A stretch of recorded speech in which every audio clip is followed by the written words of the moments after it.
ಈಗ ಸ್ಟೇರ್ ಅಂತ ಇಟ್ಕೊಳ್ಳಿ.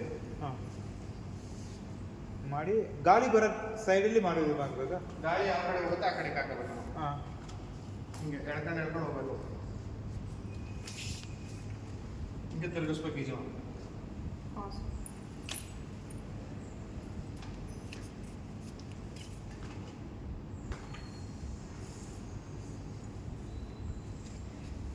ಇದು ವೆಟ್ ಮಾಪ ಇದು ಆದ್ಮೇಲೆ ಮಾಡಬೇಕಾ?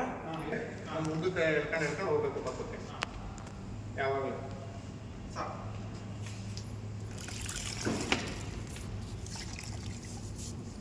ಓಕೆ ವೆಟ್ ಮಾಪ್ ಅವನು ಹಾಕ್ತಾನೆ.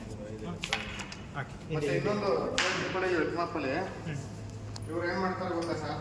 ಇಲ್ಲಿಂದ ತಗೋತಾರೆ, ಹಾಂ ಇಷ್ಟು ಉದ್ದಾಗಿ ಹಾಕ್ತಾರೆ. ಹಾಂ ಅದೇ ಯಾರು ಹಾಕ್ಬೇಡಿ ದಯವಿಟ್ಟು, ಇಷ್ಟೇ ಸಾಕು ವೆಟ್ ಮಾಪ್. ಯಾವಾಗಲೂ ಹತ್ತತ್ರಕ್ಕೆ ಹಾಕ್ಬೇಕಂತ ಆಗ ಮತ್ತೆ ಸ್ಟ್ರೈಟ್ ಇರಬೇಕಿದೆ ಮ್ಯಾಪು.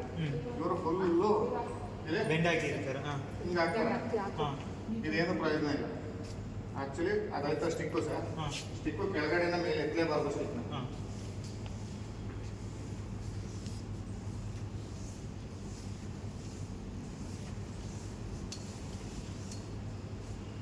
ಇವರು ಇಲ್ಲಿಂದ ಇಲ್ಲಿ ಗಂಟೆ ಎಳಿತಾರೆ ನೋಡಿ, ಹಾಲು ಎಳಿತಾರೆ.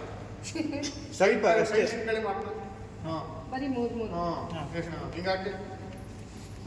ಈ ಥರ ಹಾಕ್ಬೇಕು ಮಾಪನ.